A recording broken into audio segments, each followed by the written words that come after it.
چلو ارے اعوذ باللہ من الشیطان اللعین الرجیم بسم اللہ الرحمن الرحیم السلام علیکم ناظرین اکرام اللہم صلی علی محمد وعلی محمد اللہم صلی علی محمد وعلی محمد وعجل فرجہم بسم اللہ الرحمن الرحیم یا ایھا الذین آمنوا کتب علیکم الصیام کما کتب علی الذین من قبلکم لعلکم تتقون۔ قرآن مجید میں ارشاد ہو رہا ہے کہ اے ایمان والو تم پہ بھی روزہ فرض کیا گیا ہے جس طریقے سے دیگر لوگوں پہ کیا گیا تھا تاکہ تم لعلکم تتقون کی منزل تک پہنچ سکو، صاحب تقوی ہو سکو۔ تو عزیزان محترم ناظرین اکرام، آج ماہ رمضان المبارک کی 26 تاریخ ہو گئی اور چند دن جو ہے اور باقی ہے، اور یہ جو چند ایام باقی ہے ہمیں چاہیے کہ ابھی ہم اس سے زیادہ استفادہ کریں، پروردگار کی بارگاہ میں دعا کریں دنیا اور آخرت کے لیے۔ تو چند مسائل کی طرف، مثلا جو ہے انسان کو شک ہو جائے لباس کے بارے میں یا بدن کے بارے میں کہ نجس ہے یا نہیں، شک ہو تو پھر اسے چاہیے کہ وہ جستجو کر لے۔ نماز سے پہلے اگر شک ہو گیا کہ آیا بدن نجس ہے یا نہیں، لباس پاک ہے یا نہیں، تو پھر اسے چاہیے کہ وہ جستجو کر لے۔ اگر جستجو نہ کرے، مثلا شک ہے لباس کے بارے میں یا بدن کے بارے میں اور جستجو نہ کرے، مثلا چھان بین نہ کرے، توجہ نہ دے اور نماز پڑھ لے، اور نماز کے بعد جو ہے اسے معلوم ہو کہ اس کا بدن جو ہے نجس تھا یا اس کا لباس نجس تھا، تو پھر اس کی نماز باطل ہو جائے گی۔ اب اگر جو ہے شک ہے اس کے لباس یا بدن کے پاک ہونے کے بارے میں شک ہے، اور وہ جو ہے دیکھے، چھان بین کرے، جستجو کرے، اور کوئی چیز نہ پا کر وہ نماز پڑھے، معلوم ہوا کہ اسے شک تھا لباس کے بارے میں، اب لباس کو دیکھا، چھان بین کیا، اسے اطمینان ہو گیا کہ کوئی ایسی چیز نہیں ہے، یا بدن کے بارے میں اسے شک تھا،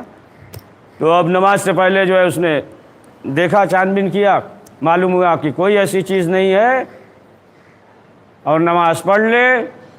اور نماز کے بعد اسے معلوم ہو کہ مثلا جو ہے اس کا لباس نجس تھا یا اس کا بدن نجس تھا، کوئی چیز نہ پا کر، تو پھر اس کی نماز صحیح ہے۔ یعنی اگر جو ہے شک ہو کہ پاک ہے یا نہیں،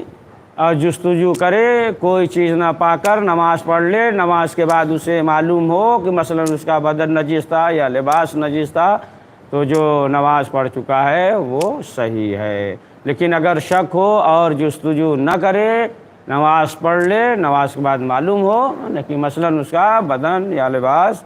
نجس تھا، جستجو نہ کرے، تو پھر اس کی نماز باطل ہے۔ اب اگر جو ہے مثلا انسان کے لباس پہ مثلا جو ہے کوئی ایسی چیز لگی ہو کہ جس کے بارے میں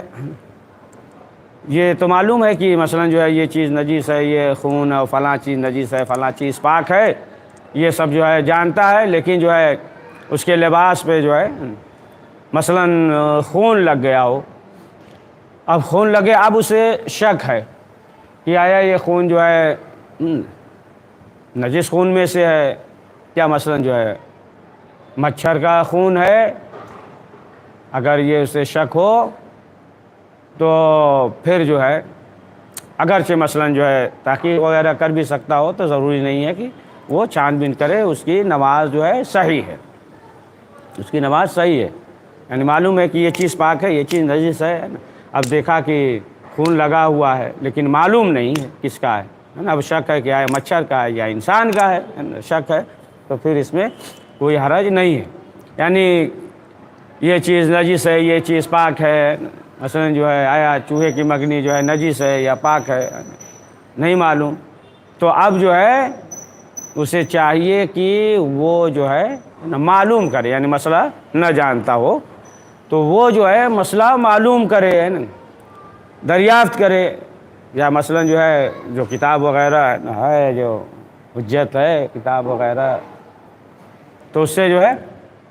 معلوم کرے. واقفیت نہیں ہے تو پھر اس کے لیے ضروری ہے کہ وہ جانے کہ آیا یہ چیز پاک ہے یا یہ چیز جو ہے نجس ہے. دیکھیں کچھ چیزیں ایسی ہے کہ محض جو ہے اگر گمان ہو تو اس سے پرہیز کرنے کی ضرورت نہیں ہے. مثلا جو ہے نا شک ہو، کیا مثلا جو ہے نا گمان ہو کہ مثلا کھانا معلوم ہوا کھانا ہے، اور اگر ایسی جگہ سے آ رہا ہے یا ہوٹل وغیرہ پہ کھا رہا ہے، اب اسے جو ہے شک ہو یا نجس ہے یا پاک ہے یا صحیح ہے یا نہیں ہے، شک ہو تو اگرچہ مثلا گمان بھی ہو ہے نا کہ مثلا ہوٹل وغیرہ پہ کہ ہر افراد جو ہے کام کرتے ہیں، اب اسے جو ہے گمان ہو، تب بھی اس سے پرہیز کرنے کی کوئی ضرورت نہیں ہے. دیکھیں وہ الگ مسئلہ ہے کہ مثلا جو ہے دل نہیں کر رہا ہے، کراہت ہے، وہ الگ چیز ہے، لیکن جو ہے شک ہے تو پرہیز کی ضرورت نہیں. مثلا کھا پی سکتا ہے. تو اول تو دیکھیں اگر کوئی چیز نجس یا پاک کے سلسلے سے کہ یہ فلاں چیز جو ہے نجس ہے، تو اس کے لیے یہ ہے کہ انسان کو خود یقین اور اطمینان ہے تو پھر وہ نجس شمار ہوگا. یعنی شک صرف ہے تو ضروری نہیں کہ پرہیز کرے، لیکن جو ہے یقین ہے، اطمینان ہے کہ فلاں چیز جو ہے نجس ہے تو پھر وہ نجس شمار ہوگی. یا مثلا جو ہے کوئی چیز ہے نا اس کے پاس ہو، جس کے پاس کوئی چیز ہو وہ کہہ رہا ہے کہ نجس ہے، اور یہ معلوم ہے کہ مثلا جو ہے تفریح نہیں کر رہا ہے، مذاق نہیں کر رہا ہے، یا جھوٹ نہیں بول رہا ہے نا، تو پھر وہ چیز جو ہے نجس شمار ہوگی. ہے نا، معلوم یہ ہوا کہ جھوٹ نہیں بول رہا، مذاق نہیں کر رہا، اب وہ کہہ دے کہ یہ چیز جو ہے نجس ہے نا، یہ چیز نجس ہو گئی، پاک تھی نجس ہو گئی، تو پھر وہ جو ہے نجس شمار ہوگی. مثلا جو ہے اگر جو ہے بیوی کہہ دے کہ یہ برتن نجس ہے، یہ گلاس نجس ہے، یا مثلا جو ہے جو چیز بھی ہو اسے اختیار میں کہہ دے تو پھر وہ چیز نجس شمار ہوگی. یا دو عادل مرد جو ہے گواہی دے ہے نا، اور اس کی وجہ بتا دے کہ دیکھیے یہ فلاں چیز ہے اس طریقے سے تھی، اور فلاں نجاست جو ہے آ کر اس طریقے سے ہے نا گر گیا ہے، مل گیا، بہرحال تو دو عادل گواہی دے دے تو پھر وہ چیز جو ہے نجس شمار ہوگی. یہ چیز جو ہے نجس ہے. تو بہرحال نماز پڑھنے کے دوران جو ہے اگر کسی کو یہ معلوم ہو جائے تو اس کا جسم یا مثلا جو ہے لباس نجس ہو گیا ہے، اور نماز کا وقت بھی تنگ ہے، تو پھر وہ نماز کے دوران جو ہے اگر نماز نہ ٹوٹتی ہو تو پھر اسے دور کر سکتا ہے. مثلا مثال کے طور پہ جو ہے نا ایسا کوئی چیز اوپر پہنے ہوئے ہے، صدری ہے یا اس طریقے سے ہے، اندر بنڈی وغیرہ پہنے ہوئے، معلوم ہوا شرٹ نجس ہے، اور نماز کی صورت جو ہے برقرار ہو، تو جو بھی چیز بہرحال ہو اور وہ نماز کے دوران دور کر سکتا ہے، تو پھر نماز نہ ٹوٹے تو پھر اس طریقے سے وہ نماز کے دوران کر سکتا ہے، اس کی نماز جو ہے وہ صحیح ہوگی. اور اسی طریقے سے اگر جو ہے مثلا نماز شروع کر دے اور نماز کے دوران جو ہے وہ متوجہ ہو جائے کہ اس نے وضو نہیں کیا یا غسل واجب تھا غسل نہیں کیا، بغیر وضو یا غسل کے نماز شروع کر دیا، تو اگر جو ہے نماز کے دوران گھر متوجہ ہو گیا تو پھر اسے چاہیے کہ وہ نماز کو توڑ دے، یاد آ گیا نماز کے دوران، اور اگر نماز پڑھ لیا ہو تو پھر اس کے لیے ضروری ہے، یعنی نماز پڑھنے کے بعد جو ہے اسے یاد آئے، یعنی اس طرف متوجہ ہو کہ ہم نے جو نماز پڑھی ہے، مثلا جو ہے ظہر اور عصر کی نماز پڑھ لے اور پڑھنے کے بعد وہ متوجہ ہو کہ ہم نے تو غسل کیا ہی نہیں تھا، غسل جو ہے واجب تھا، غسل کرنا بھول گئے، یا مثلا جو ہے وضو تو کیا ہی نہیں تھا، تو اب اگر نماز کے بعد متوجہ ہو تو پھر ضروری ہے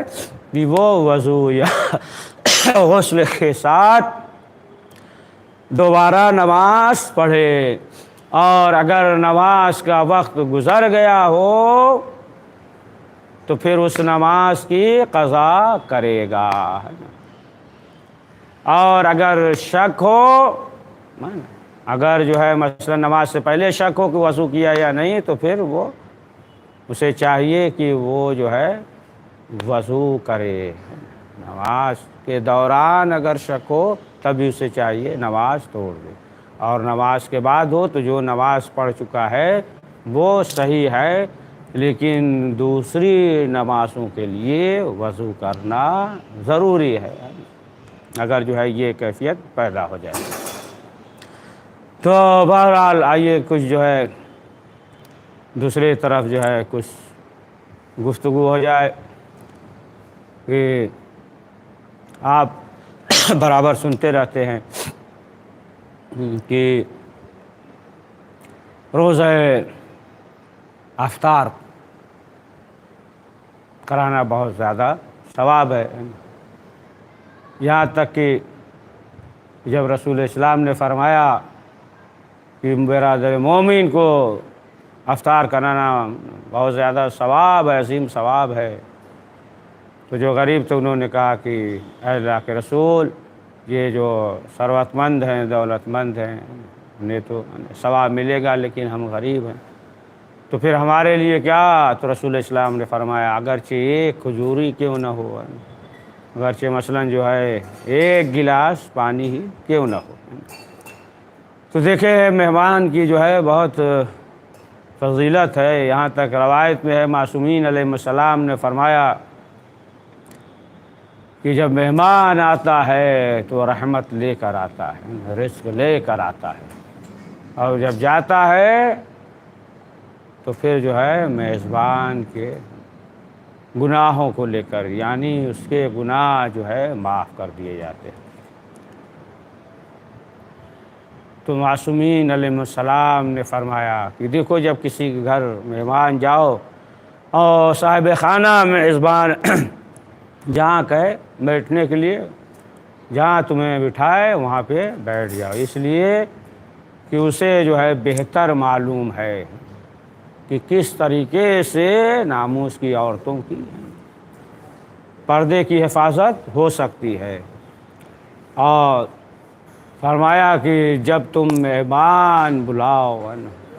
تو اس کے لیے تم جو ہے اہتمام کرو۔ تو ایک تو مہمان ہے نا دو طرح کے ہوتے ہیں، ایک تو مہمان وہ کہ اسے بلایا جاتا ہے اس کے لیے اہتمام کرو، اور یہ وہ مہمان کی جو اچانک آ جاتا ہے، تو جو بھی تمہارے پاس ہے وہ تم جو ہے اس کی خدمت میں پیش کر دو، جو بھی ہو۔ جیسا کہ جب ایک شخص نے مولا علی سے کہا کہ مولا آپ ہمارے یہاں مہمان آئیے، تو امام نے فرمایا تھا کہ پہلی چیز یہ ہے کہ تم جو ہے دیکھو باہر سے کوئی چیز نہیں لاؤ گے، اور ہمارے وجہ سے تمہارے بیوی اور بچے جو ہے وہ جو ہے بھوکے نہ رہیں، ایسا نہ ہو کہ اس کی وجہ سے جو ہے تمہارے بچے جو ہے وہ بھوکے رہ جائیں اور تمہیں جو ہے زحمت ہو، اور اس کے لیے جو ہے زحمت کرنے کی ضرورت نہیں ہے۔ تو ظاہر سی بات ہے آج کل جو حالات ہیں، جو دور ہے، جو بیماری ہے، کورونا کا جو ہاہکار ہے، ہر طرف جو ہے انسان دیکھیں گھبرائے ہوا پریشان حال ہے، اور ایسے دور میں جو ہے یہ بھی سلسلہ کی جو مہمان کا آنے کا یا جانے کا جو سلسلہ تھا، ظاہر سی بات ہے کہ ایسے موقع پہ تو نہیں ہے، بہت کم ہے، لیکن انسان جو ہے یہ غور کرے کہ کتنا زیادہ جو ہے وہ ثواب ہے، کہ جیسا کہ جناب ابراہیم کے سلسلے تھے، رسول اکرم نے فرمایا کہ جناب ابراہیم، رسول اکرم نے جناب جابر سے کہا کہ ابراہیم جو خلیل ہوئے، خلیل خدا، تو فرمایا کہ ظاہر سی بات ہے کہ رسول اسلام نے فرمایا کہ ہم سے بہتر افضل کوئی انبیاء نہیں، لیکن ابراہیم جو خلیل خدا ہیں، تو کیوں؟ وہ اس لیے کہ اول تو نماز شب پڑھا کرتے تھے، اور دوسرے کہ ان کے ہاں جو ہے مہمان آیا کرتے تھے، مہمان نوازی کرتے تھے، فقراء میں جو ہے وہ تقسیم کرتے تھے، جیسا کہ ملتا ہے کہ ایک شخص تھا اور وہ بصرہ میں رہتا تھا، وہ تاجر تھا اور بہت ترقی کیا، عروج پہ تجارت تھی، تو اب لوگوں نے یہ کہا کہ یہ شہر جو ہے تمہارے لیے چھوٹا پڑ جاتا ہے نا، اب تم جو ہے بغداد میں جاؤ اور وہاں جا کر جو ہے کاروبار کرو، تجارت کرو، تم جو ہے ترقی کرو گے۔ اب یہ شخص جو ہے سامان وغیرہ سب فروخت کر کے درہم اور دینار جمع کر لیا، اور جمع کرنے کے بعد جو ہے یہ بغداد کی طرف جانے لگا۔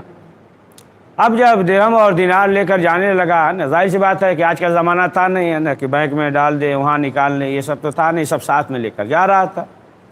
سفر کر رہا تھا، یہاں تک کہ راستے میں جو ہے چور ڈاکو مل گئے، اور انہوں نے جو ہے سب لوٹ لیا، درہم اور دینار لوٹ لیا۔ اب اس کے پاس جو ہے کچھ بھی نہیں ہے، پریشان حال ہے، اب کرے تو کیا کرے، جائے تو کہاں جائے؟ اگر جو ہے وہاں جاتا ہے بغداد شہر میں تو وہاں بھی کچھ نہیں کر سکتا ہے، اس لیے کہ اس کے پاس جو کچھ بھی تھا سب لوٹ گیا۔ وطن جائے تو ظاہر سی بات ہے سب جو ہے فروخت کر چکا ہے، بیچ چکا ہے، اس کے پاس تو اب کچھ ہے نہیں، اب کرے تو کیا کرے؟ یہاں تک کہ کچھ دور دیکھا کہ ایک قافلہ ہے، اور اس قافلے کے پاس جو ہے گیا، وہاں رہنے لگا۔ قافلے والوں نے جو ہے 3 دن تک مہمان نوازی کیا، کھلایا پلایا۔ اب 3 دن ہو گیا، تب اس کے بعد جو ہے وہ نکلا اس قافلے سے کہ آگے چلے۔ اب ظاہر سی بات ہے کہ زیادہ بہتر نہیں ہے، 3 دن کے بعد اب آگے بڑھا تو کیا دیکھا کہ ایک قافلہ ہے، تو گیا، اور جانے کے بعد جو ہے نا وہاں پہ رک گیا، بتایا کہ ہم جو ہے مسافر ہیں، پریشان حال ہے، ہم جو ہے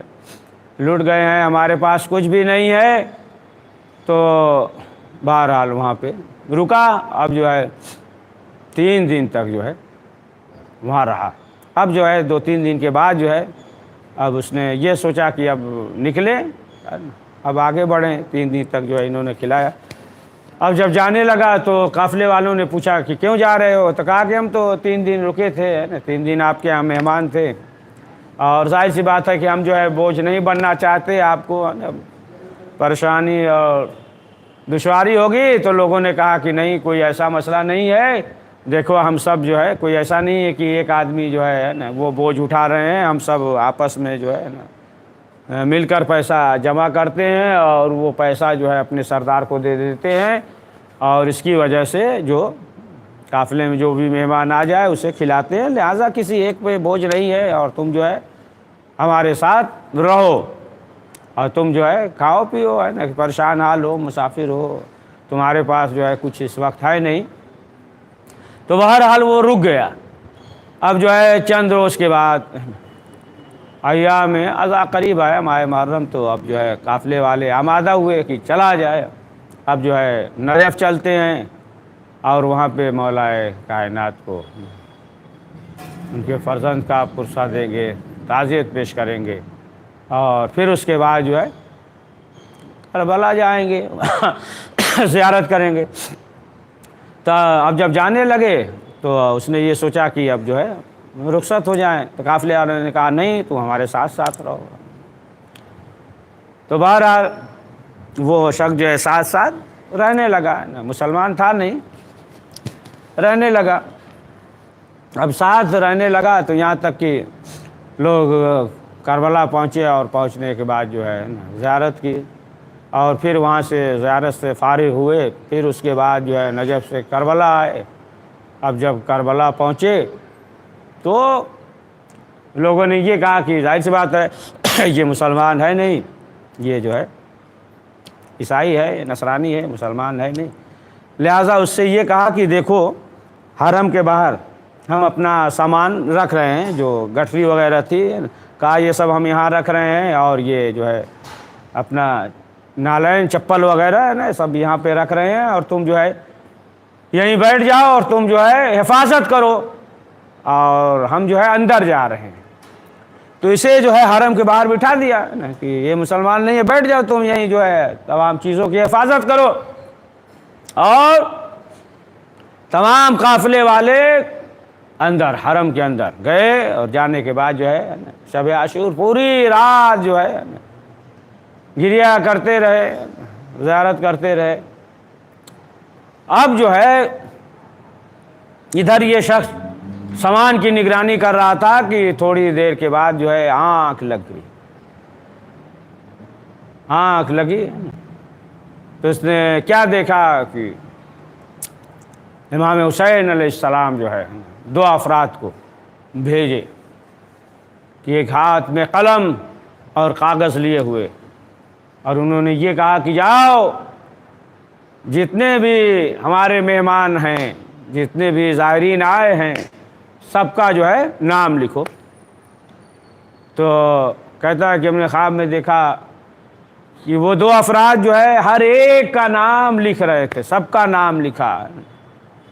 پھر جو ہے وہ لکھنے کے بعد لے گئے، امام حسین کی خدمت میں پیش کیا، تو امام نے کہا کہ ابھی کچھ نام اور باقی ہے، جاؤ۔ جانے کے بعد دیکھو، کہا کہ وہ دو افراد آئے، اور آنے کے بعد جو ہے ہر ایک پہ نظر کی، ہر ایک کا نام لکھا۔ پھر جو ہے وہ گئے، اور جانے کے بعد جو ہے وہ تحریر پیش کیا، تو امام نے کہا کہ دیکھو ہر ایک کا نام تو لکھا ہے، لیکن ایک شخص، یعنی کہا کہ ہمیں کہا کہ دیکھو وہ شخص جو ہے باقی ہے، اس کا نام نہیں لکھا ہے۔ تو لکھنے والوں نے کہا کہ مولا وہ تو مسلمان نہیں ہے۔ تو امام نے کہا کہ اگرچہ وہ مسلمان نہیں ہے، لیکن ہے تو ہمارا مہمان، وہ ہمارا مہمان ہے، اس کا بھی نام لکھو۔ کہا کہ یہ خواب سے بیدار ہوا، ادھر یہ قافلے والے جو ہے زیارت کر کے جب واپس آئے اس کے پاس، تو کیا دیکھا کہ وہ جو ہے رونے لگا، اور یہ جو نصرانی تھا یہ جو ہے مسلمان ہو گیا ہے، یہ جو ہے اہل بیت معصومین علیہ السلام کا شہدائی ہو گیا کہ جہاں پہ تم زیارت کرنے آئے ہو، اس امام نے کہا کہ یہ جو ہے ہمارا مہمان ہے۔ تو ناظرین اکرام، ظاہر سی بات ہے کہ جب کہیں مہمان آتا ہے تو اپنی رحمتوں کے ساتھ آتا ہے کہ اس گھر میں رحمت اور برکت ہو، اور پروردگار جو ہے اس کی وجہ سے گناہوں کو معاف کر دیتا ہے، رزق میں وسعت ہوتی ہے، گھر میں برکت ہوتا ہے۔ لہذا اسی سلسلے سے آپ کو ایک بہت دقیق اور آخری واقعہ سنا دیں۔ آپ تھوڑی دیر کے بعد جو ہے نا آپ حضرات جو ہے روزہ افطار کریں گے انشاءاللہ، مولا سب کو خوش رکھے کہ چھٹے امام جعفر صادق علیہ السلام کہ زمانے میں امام کے جو اصحاب تھے، چند افراد نے کہا کہ مولا ہم لوگ یہ چاہتے ہیں کہ ایک ایک دن جو ہے ہر ایک دعوت کرے اور سب جو ہے نا مہمان کے طور پہ ایک ایک دن آئیں گے۔ یہ ہوا کہ ٹھیک ہے نا۔ آج جو ہے اس صحابی کے ہاں، آج جو ہے اس کے گھر، آج جو ہے ان کے گھر اس طریقے سے دعوت ہوئی تو تمام جو ہے اصحاب جاتے تھے، ایک صحابی گھر پہ دعوت ہے وہاں گئے، پھر اس کے بعد جو ہے دوسرے کے گھر روزہ افطار ہو جو بھی ہے مثلاً جو ہے مہمان نوازی کھانے کا اہتمام ہے اس کے گھر گئے، پھر جو ہے دوسرے دن اس صحابی کے گھر ہے اس صحابی کے گھر گئے، اور اس طریقے سے جو ہے نا ہر شخص جو ہے جاتا رہا ایک دوسرے کے گھر، لوگ بلاتے تھے، یہاں تک کہ ایک دن جو ہے ایک شخص نے کیا تو وہ جو ہے بہت زیادہ اہتمام کیا، یعنی بس یوں کہہ لے کہ تمام چیزیں جو ہے سب ہر چیز ہے، بکری کا ران اور کیا کیا سب جو ہے لبن حلیب سب ہر چیز موجود، بہت زیادہ جو ہے اس نے اہتمام کیا۔ اب باقی جنہوں نے کیا تھا نا ظاہر سی بات ہر قسم تھے، نادار بھی تھے غریب بھی تھے، اس نے بہت زیادہ اہتمام کر دیا۔ تو اب جب لوگ کھا چکے تو وہ جو صاحب خانہ تھا جس نے بہت اہتمام کیا ہے نا تو کہا کہ مولا یہ بتائیے سب سے اچھی دعوت کس کی تھی؟ امام نے کہا کہ تمہارے علاوہ سب کی اچھی دعوت تھی۔ اب یہ چونکا کہ سب تو مثلاً جو ہے روٹی یا کھجور تھوڑا سا یہ خرما یہ رکھ دیا، ہم نے تو اتنا اہتمام کیا ہے نا کہ مثلاً جو ہے ہر چیز موجود ہے کھانے کی جو اس دور میں کھایا جاتا تھا۔ اب تو ظاہر سی بات ہے کہ نئے نئے اقسام کے سب ڈش ہیں، تو اب انسان تو شمار بھی نہیں کر سکتا، اور سب تو چونک گیا کہ ہم نے اتنا اہتمام کیا، اور امام نے یہ کہا کہ تمہارے علاوہ جو ہے سب کا بہتر تھا۔ چونکا، پھر سوال کیا، امام نے کہا کہ دیکھو تمہارے دسترخوان پہ ہے نا جتنے افراد کھا رہے تھے ہے نا وہ سب جو ہے شرمندہ تھے، سب جو ہے شرمندہ ہو کر کھا رہے تھے، یعنی جو انہوں نے اہتمام کیا اپنے مطابق جو ہے مختصر تھا، اور تم نے اس قدر اہتمام کر دیا تو سب جو ہے شرمندہ ہو کر کھا رہے تھے۔ اس لیے جو ہے دیکھیں معلوم یہ ہوا کہ ایک چیز یہ بھی ہے کہ انسان جو ہے اگر اہتمام کر رہا ہے، چلیے اس سال تو مثلاً حالات ایسے ہیں روزہ افطار کر رہا ہے، اب روزہ افطار کرا رہا ہے مومنین کو ہے نا ہر شخص جو ہے نا کرا رہا ہے ایک نہ ایک دن ایک نہ ایک دن، تو معلوم ہوا کہ یہ چیز بھی ذہن میں رکھنا چاہیے ہے نا کہ ایسا نہ ہو کہ دوسرے نے جو افطار کرائی ہو اور ہم جو ہے ایسا افطار کرائیں کہ دوسرا شخص جو ہے وہ شرمندہ ہو، تو ایسا بھی نہیں ہونا چاہیے ہے نا کہ مثلاً جو ہے مقابلہ ہے کہ فلاں نے یہ چیز کیا ہے تو ہم جو ہے نا ان سے بہتر کریں گے ہے نا، یہ جو ہے نا نیت نہیں ہونی چاہیے، اور انسان جو ہے اہتمام کرے ہے نا جتنا چاہے اہتمام کرے، لیکن جو ہے جو عمومی کر رہا ہے ہر شخص کر رہا ہے تو پھر جو ہے اسے چاہیے کہ اس کے دل میں یہ نیت نہ ہو۔ تو بہرحال وقت ہو گیا، انشاءاللہ پھر گفتگو ہوگی، تو پروردگار کی بارگاہ میں یہ دعا ہے کہ پروردگار اس مختصر سے اعمال کو قبول فرمائے، کریم جو پریشان حال ہیں ان کی پریشانیوں کو دور فرما، پروردگار اس وبا اس بیماری سے ہم سب کو محفوظ فرما، جو بھی بیمار ہیں اہل بیت کے صدقے میں انہیں شفائے عاجل عنایت فرما، اس بیماری کو برطرف فرما، اور جن لوگوں نے دعا کے لیے کہا ہے ناظرین اور جتنے بھی ہیں نیک حاجات ہو پروردگار ان کی دعاؤں کو قبول فرما، جو اولاد ان سے اولاد نرینہ عنایت فرما، پروردگار ہم سب کو دشمنوں کے شر سے محفوظ فرما، پروردگار اہل بیت معصومین علیہم السلام کا واسطہ ہمارے گناہوں کو معاف فرما، مرحومین کی